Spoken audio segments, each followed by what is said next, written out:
I can't believe we are almost at the end of 2024. As the saying goes, time flies when you're having fun. And I've certainly had some fun over the last 7 months down on the allotment plot. There's been a lot going on, from getting my key, coming to view the plot, and then clearing out all the old weeds and the tall grass that had grown, sowing fresh seeds, watching them grow, having success with my first potato harvest, and growing some spectacular Swiss chard and beans. But 2025 is going to be even better. It's going to be my first chance to grow right through from spring to autumn, and I'm really looking forward to being able to grow a wide variety of vegetables and salads and things that you wouldn't really find in any supermarket. But before I say goodbye to 2024 completely, I've brought a few pots that I've been growing at home, and I want to see if they have survived and what's inside them, see what I can harvest to finish the year off.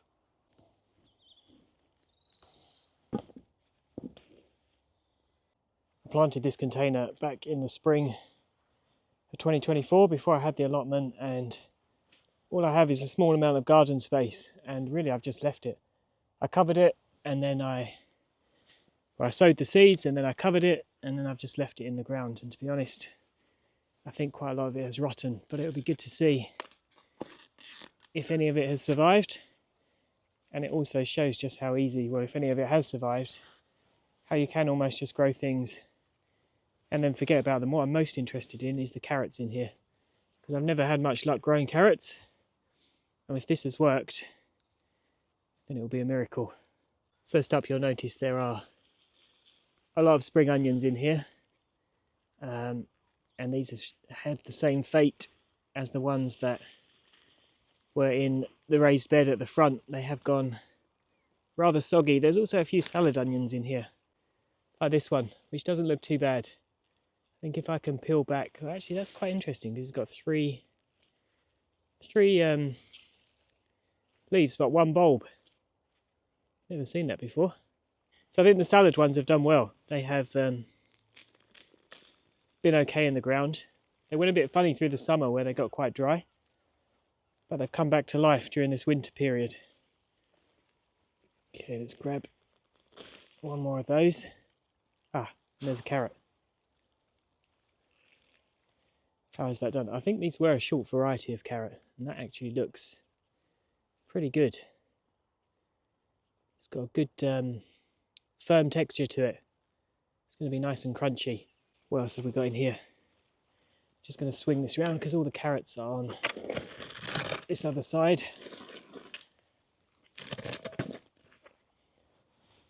So that one's been a little bit eaten by the slugs. As I say, these have been in the ground now for well over 6 months. They still look pretty good. They're still edible. Got another little tiddler. We've got 3 grouped together there. Those 3 look pretty good. So I think the lesson learned here is that you actually want to leave, particularly the carrots, you want to leave them in the ground as long as you can. Maybe not quite as long as these ones have been in the ground, but the longer, the better. Here we go, this is going to be a good one. Look at that one. Perfect carrot. I'll have that one for dinner. A few less perfect ones there as well. Good, I'm pleased with that. I'm not going to pick all these spring onions because, as I say, some of them have got a bit soggy, but a few of them are still going to be edible, which is good. Okay, I'm going to clear this out, and then this is going to be used for starting next year's crops. Staying on the theme of carrots, I had an idea to hopefully make them grow a bit more successfully. And I think they might work in these longer seed trays. So the plan is to plant a few carrot seeds in here, and then as they begin to develop, they should be easier to transfer into the ground, because when you grow them in the short trays, they don't tend to transfer very well. So we're going to give this a try. I'm going to grab a spade.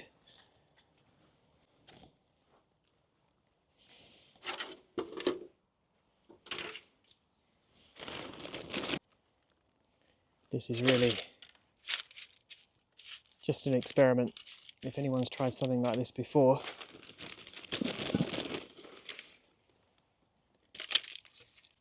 then please let me know, rather than me wasting too much time trying to get this to work. This compost, seed mix, has been in the shed, but it's got really damp. Okay, let's close that up. Is that going to work? Yes.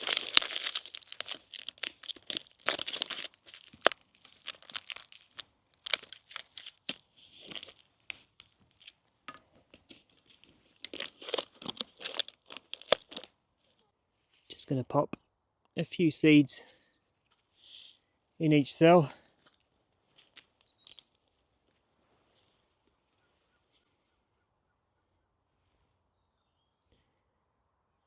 And then the ones that germinate will be the ones that I keep. Okay, I'm going to work on the others and then be back in a minute.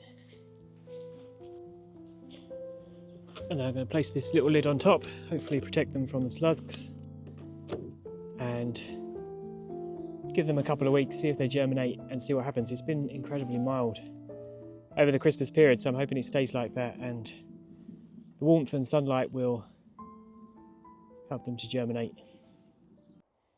I've ended up with 3 of these. I think they're trees on this plot. I've got one there, one here, and one in the middle there. And I can't remember exactly what they are, but to be honest, I don't think I want all 3. So I'm going to chop this one down and try and dig it up out of the ground today. And then that begins to clear a bit of space in the middle here for something else to grow. And I'm hoping while the ground is not too hard, it should be easier. So let's say goodbye to this one.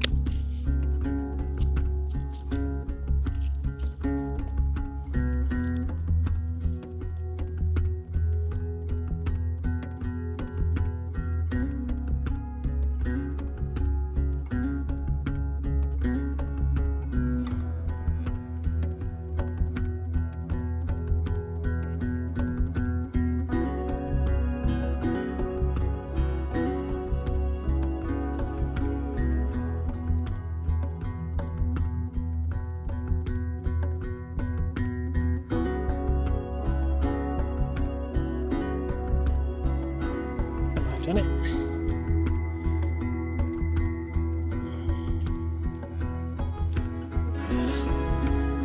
Not quite.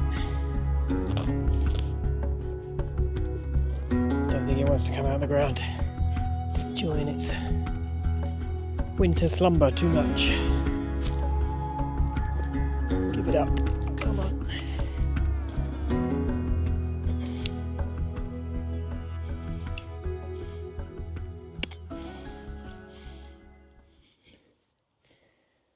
Done.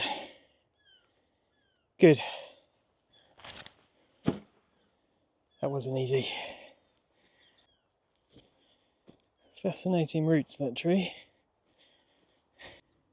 Oh, this is going to give me a lot more growing space for next year. I'm hoping to keep these paths about 2 feet wide, and then going to have another bed in here. I'm not sure we'll get another one. Well, we'll definitely get another one, but I'm not sure we'll get 4 across here. But that's kind of the plan into next year. And then this blueberry bush, I think I need to cut that right back, but it'd be good to know if this is the right time of year to do that or not. And then 2 more of these trees in there. I don't think I want both of them, so one of those might be coming out. And I think in there is also a raspberry bush, so I want to keep that. I can see 1 or 2 strawberries in there as well, so just tidy up that area. Maybe put a bit of a raised bed in there around it as well, just to keep the symmetry on the plot.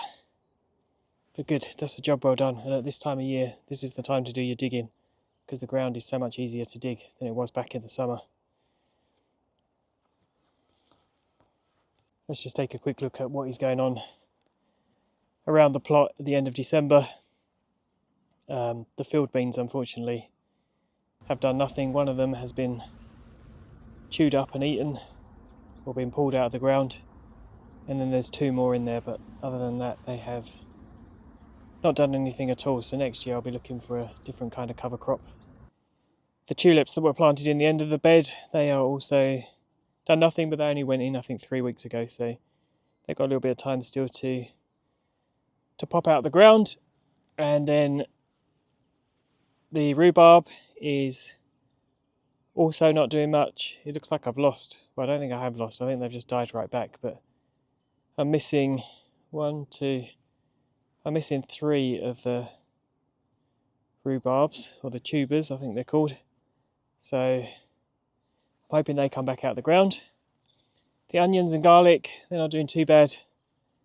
I would have liked to have seen maybe a few more appearing in the ground by now, but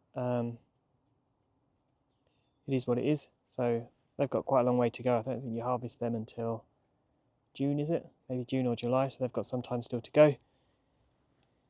The broccoli in this covered bed, so this seems to be doing a bit better, although it has been still quite slug eaten, which is a shame. I need to make sure I grow much bigger plants before I put them in the ground, I think, for this 2025. So that's something I'm definitely learning into next year. And then the Swiss chard is still going strong. Got Swiss chard, got spinach, and there were some beans in there, which I might pick to take home as well. But this bed's looking good, and hopefully that will stay like that for the rest of, well, right through the winter. I'm actually going to take some of this spinach back with me because there's loads here, and it will make a nice spinach and egg together quite nice. I'm going to give that a try. 2025 I also need to do something with this bay tree. It's grown really tall and it seems to just keep growing. I want to cut all of the bottom section down so I can get a bed in on the ground below it, and just leave the top, but obviously trim the top down a bit as well because I don't want it to disturb anyone else's light on their plot. But it's actually quite nice because it gives a little bit of shade to those beds, and in the summer where it gets quite hot, it's nice to have that little bit of shade. And then this side remains a blank canvas, so I'm not sure what to do here. One thing I do want to try and do is get some sort of fence, not like a proper fence, but I'm thinking some fence poles, and then maybe some chicken wire up to about 3 feet, particularly on the side with the grapes, because they need to be supported. I don't want them spewing all over into other people's plots, so I'm going to try that. That can be a job maybe through January, February. I just need to work out how to fit them in the ground. Because the ground's quite soft, and I don't want those great big poles. I want slightly thinner ones, and just how many I need. But yeah, that's a project for next year. And then we've also got the strawberry and the other bed that went in late December. There's a lot of bird song here this morning.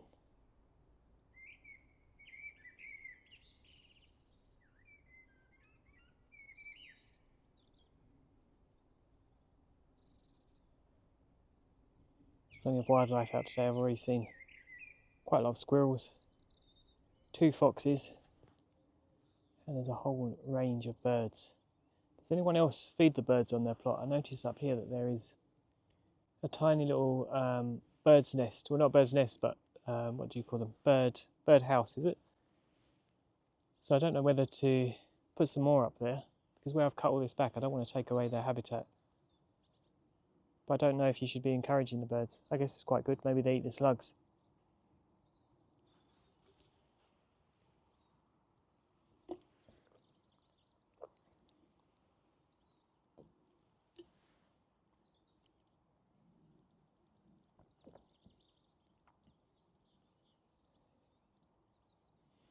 My neighbour has 2 bird houses, one up in the corner there and one over there. I've seen a few people have got those little slug houses as well. Maybe I'll try and make one of them for next time.